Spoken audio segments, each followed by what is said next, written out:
Hi friends, வணக்கம். Welcome to Kuzhali kitchen. இன்றைக்கி நம்ம குழலி கிச்சனில் நேபாள் ட்ரிப்பு போன லாஸ்ட் எபிசோட் தாங்க. நேபாள் போயிட்டு பூரி போயிட்டு கொனார்க் போயிட்டு வந்தோம் இல்லையா. அப்புறம் புவனேஸ்வரில் இந்த தவளகிரீஸ்வரர் அப்படின்ற இந்த கோயிலும் லிங்கராஜ் டெம்பிளும் போனோம். அதோட முடிஞ்சிருச்சுங்க அந்த ட்ரிப்பு போனது. இப்போ நம்ம பார்க்குறது தவளகிரீஸ்வரர் தான். அங்கே லிங்கம் பாருங்கள், ரொம்ப அழகாக இருக்குது. நம்மளே போயிட்டு கிட்டக்க கொஞ்சம் அர்ச்சனை பண்ணுறதுக்கெல்லாம் எடுத்து கொடுக்கலாம், நம்மளே பூ போடலாம். அது மாதிரி இவர் தான் தவளகிரீஸ்வரர். இதுக்கு பின்னாடி வந்து ஒரு புத்தா டெம்பிளும் இருக்குது. அதுக்கு கீழே பார்த்திங்கன்னா ஒரு அந்த அசோகருடைய தூண் இருக்கும் இல்லைங்களா, அதுவும் இருந்துச்சு இந்த கோயிலில். பாருங்கள், ரொம்ப அழகாக இருக்கார் தவளகிரீஸ்வரர். இது புவனேஸ்வரில் தான் இருக்குது. இது புவனேஸ்வரில். இதை பார்த்துட்டு கொனார்க் முடிச்சுட்டு வரும்போது தான் நம்ம இதை பார்க்குறோம். பாருங்கள், எங்கள் வீட்டில் கூட பூ எடுத்து போடுறாங்க பாருங்கள். நம்மளே பூ எடுத்து போடலாம், சுவாமி கும்பிடலாம் நம்ம. அந்த கோவிலுக்கு அதை கும்பிட்டுட்டு வெளியில் வந்தால் இங்கே ரொம்ப அழகாக சரௌண்டிங்ஸு ரொம்ப நல்லா இருந்துச்சுங்க. அங்கேயே அம்பாள் இந்த பிரகாரத்தில் இருந்துச்சு, அதுவும் கும்பிட்டுட்டு பின்னாடி பக்கம் போனோம்னா ஒரு புத்தா டெம்பிள் இருந்துச்சுங்க. அங்கே வந்து அந்த புத்தா டெம்பிள் மேலே பார்த்திங்கன்னா நமக்கு வந்து ஒரு டவர் மாதிரி வச்சுருந்தாங்க. அங்கேருந்து நம்ம மேலே ஏறி ஃபுல்லாக பார்க்கலாம், அது மாதிரி வச்சுருந்தாங்க. ஆனால் நாங்கள் டவரில் ஏறல. ஃபோட்டோ மட்டும் எடுத்திருக்கேன் பாருங்கள். ஆனால் அந்த டவரில் ஏறல. நாங்கள் அந்த கோவில் வண்டி போய் பார்த்துட்டு வந்தாச்சு. இது லாஸ்ட்டு இல்லைங்களா, கொஞ்சம் டயர்டாகவும் இருந்துச்சு. சரி, போய் பார்த்துட்டு அதுக்கப்புறம் தான் நம்ம லிங்கராஜ் டெம்பிளும் போனோம்.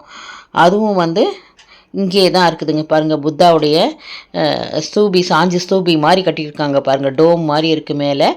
இது புத்தா டெம்பிள் தான். எங்கேயும் போயிட்டு அப்படியே ஒரு ரவுண்ட் அடிச்சுட்டு கீழே வந்தோங்க. இது முடிஞ்சு தான் நம்ம இந்த லிங்கராஜ் டெம்பிள் அதுக்கு போகிறோம் நம்ம அடுத்து. இது வந்து ஒடிசா மாநிலத்தில் தான். அதோட தலைநகரான புவனேஸ்வரில் தான் இப்போ நம்ம பார்த்துட்ருக்கிற கோயிலும் அங்கே தான் இருக்குது. நம்ம லிங்கராஜ் கோயிலும் அங்கே தாங்க இருக்குது. அங்கே தான் நாங்கள் வந்து சாப்பிட்டுட்டு அப்படியே கோயிலுக்கு வரோங்க. இந்த கோயிலில் வந்து பார்த்திங்கன்னா இப்போ வந்து உங்களுக்கு அதை தான் காமிக்கிறேன், லிங்கராஜ் கோயில் தான் காமிக்கிறேன். இது வந்து சிவபெருமானுக்கு அர்ப்பணிக்கப்பட்ட மிக பழமையான ஒரு பிரம்மாண்டமான கோயிலுங்க. உள்ளார பார்த்திங்கன்னா அப்படியே நிறைய கோயில்கள் இருக்குது. நான் உங்களுக்கு ஃபோட்டோ போட்டிருக்கேன், அந்த இமேஜ் போட்டிருக்கேன். ஆனால் உள்ளார வந்து எங்களுக்கு அலௌடு கிடையாது. இந்த கோவிலுக்குள்ளார ஃபோட்டோஸு வீடியோஸ் எதுவுமே அலௌடு கிடையாது. நான் வந்து கூகுள்லேருந்து தான் சர்ச் பண்ணி உங்களுக்கு போட்டிருக்கேன். அதே மாதிரி தான் இருக்குது. உள்ளார நிறையா கோவில்கள், சின்ன சின்ன கோவில்கள் இருக்குது. எல்லாத்துலேயும் ஐயர் உட்காந்துக்கிட்டு நம்ம வந்து டொனேஷன் கேட்டுக்கிட்டே இருக்காங்க. தட்சிணை போடுங்கம்மா, தட்சிணை டாலோன்னு போட சொல்லி நமக்கு அர்ச்சனைலாம் பண்ணுறாங்க எல்லாமே. இந்த மூலவர் வந்து யாருன்னா ஹரிஹரர் அப்படின்னு அழைக்கப்படுறாங்கப்பா. சிவனும் விஷ்ணுவும் ஒன்றிணைந்த வடிவமாக அங்கே இருக்கிறாங்க. இங்குள்ள 8 அடிவிட்டம் கொண்ட சிவலிங்கம் வந்து சுயம்புவாக தோன்றுச்சு அப்படின்னு நம்புகிறாங்க. இது வந்து கட்டிடக்கலையில் வந்து 11ஆம் நூற்றாண்டில் சோமவம்சி வம்ச மன்னரால் வந்து இது கட்டப்பட்டதுங்க. இது டிஃப்ரெண்ட்டாக இருக்கும் பார்க்கும்போதே. உங்களுக்கு நான் காமிச்சிருப்பேன் பாருங்கள். கோவில் வந்து எல்லாமே அப்படியே ஹைட்டாக நிறைய சிற்பங்கள்லாம் இருக்கும். அது மாதிரி தான் இருக்குது. இந்த கோயில் வந்து பிரதான கோபுரம் பார்த்திங்கன்னா 180 அடி உயரமாக இருக்குமாங்க. இதில் என்னென்ன இருக்குது கோவிலில் அப்படின்னா, விமானம்ன்றது அந்த கருவறையை தான் விமானம்னு சொல்கிறாங்க. அந்த எழுத்தாப்பில் இருந்த குளம் தாங்க இது. லிங்கராஜ் கோவிலுக்கு எழுத்தாப்பில் இருந்த குளம் தான் எடுத்திருந்தேன் நான். அந்த கோவில் குளம் தான் நினைக்கிறேன் இது. அப்புறம் ஜெகமோகனான்னு சொல்கிறாங்க, சபையை வந்து ஜெகமோகனான்னு சொல்கிறாங்க. அப்புறம் நாத மந்திரம் வந்து திருவிழா மண்டபங்கம்மாங்க. அப்புறம் போக மண்டபம்ன்றது பிரசாதம்லாம் தர்ற மண்டபத்தை வந்து போக மண்டபம்னு சொல்கிறாங்க. அப்படின்னா 4 பிரிவாக பிரிச்சிருக்காங்க. கருவறை, சபை, திருவிழா மண்டபம், பிரசாத மண்டபம் அப்படின்னு சொல்லிட்டு பிரித்து வச்சுருக்காங்க கோவிலை. ஆனால் சின்ன சின்ன கோவில்களாக நிறையா இருந்துச்சு. அங்கே இருக்கிற சிவனையும் நான் வந்து ஃபோட்டோ போட்டிருக்கேங்க. சிவனையும் பாருங்கள். அதோட என்ட்ரன்ஸ் தான் இப்போ நான் போய்கிட்டு இருக்கேன். இந்த சைடில் வந்து ஒரு டெம்பிள் இருக்குது பாருங்கள். அது மாதிரி தான் உள்ளார ஃபுல்லாக நிறைய கோவில்கள் இருக்குங்க. ஆனால் அழகாக தான் இருக்குது, பார்க்குறதுக்கு ரொம்ப அழகாக இருக்குது.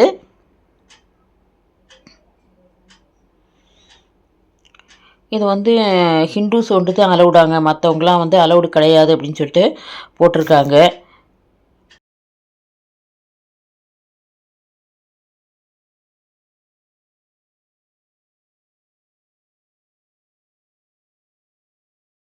இந்த புராணத்துலலாம் இருக்கிறபடி பார்த்தா லிங்கராஜரின் தெய்வம் வந்து முதல்ல ஒரு மாமரத்தின் கீழே தான் இருந்துச்சாங்க. புவனேஸ்வர் வந்து ஏகாம்பர கஷேத்திரம் என்று அப்படி தான் அழைக்கப்பட்டுச்சா. புவனேஸ்வரில் உள்ள பெரும்பாலான மற்ற கோயில்களைப் போல இல்லாமல் இக்கோயில் வந்து வழிபாட்டு முறைகளில் வந்து தீவிரமாக ஈடுபட்டுள்ளதாங்க. 12ஆம் நூற்றாண்டில் பூரி ஜெகநாதர் கோயிலை கட்டிய கங்கா ஆட்சியாளர்களிடமிருந்து தோன்றிய ஜெகநாதர் பிரிவின் முக்கியத்துவம் அதிகரித்து வந்ததன் காரணமாக தான் இந்த கோயிலில் விஷ்ணுவின் சிலைகளும் இருக்குங்க. இக்கோயிலின் மையத்தில் லிங்கராஜர் தான் சிவனாக வணங்கப்படுகிறார். ஆனால் விஷ்ணுவோடைய சிலையும் இருக்குதுங்க. விஷ்ணுன்னு இல்லை, எல்லாமே விநாயகர் இருக்காங்க, லக்ஷ்மி, சரஸ்வதி, இது மாதிரி எல்லாருமே இருக்கிறாங்கங்க.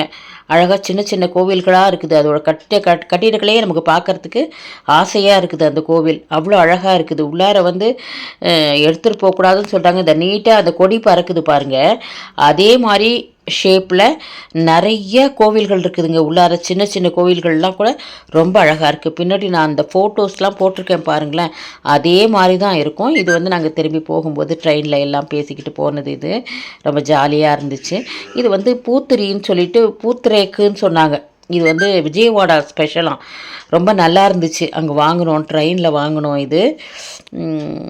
இது வந்து நம்ம பூரியில் சாப்பிட்டுட்டு கிளம்புனதுங்க. இது இப்போ இங்கே இருக்குது பாருங்கள், கோவில் எவ்வளோ அழகாக இருக்குது பாருங்களேன். இந்த மாதிரி கோவில்கள் தான் நிறையா அதுக்குள்ளார சின்ன சின்னதாக இருக்குது, பெருசாக இருக்குது. மையத்தில் இருக்கிறதுல வந்து இந்த சிவன் இருப்பார், சிவலிங்கம் பெருசாக பாருங்கள் எவ்வளோ அழகாக இருக்குது. இதே மாதிரி தான் இருக்குது உள்ளார அழகாக சின்ன சின்ன கோவில்கள் வந்து நிறையா இருக்குது. பார்க்குறதுக்கே ரொம்ப நல்லா இருக்குது கோவில். நாங்களாம் ரொம்ப ரசித்து பார்த்தோம். உள்ளார வந்து கேமரா அலௌடு கிடையாது, வெளியில் கொஞ்சம் எடுத்தது தான். இதெல்லாம் ரொம்ப நல்லா இருந்துச்சுன்னு சொல்லிட்டே நான் சர்ச் பண்ணி எடுத்து போட்டேங்க. அவ்வளோ அழகாக இருக்குது லிங்கராஜ் டெம்பிள். அது வந்து ஒரு ஹிஸ்டாரிக்கல் பிளேஸ் தான். நம்ம புக்கிலலாம் படிச்சிருக்கோம் இந்த லிங்கராஜா டெம்பிள்ன்றது. புவனேஸ்வரில் இருக்கக்கூடிய ஒரு ஃபேமஸான ஹிஸ்டாரிக்கல் பிளேஸ் தான். அவ்வளோ நல்லா இருக்குது. கட்டிடக்கலை சொல்கிறேன், அவ்வளோ நல்லா இருக்குது.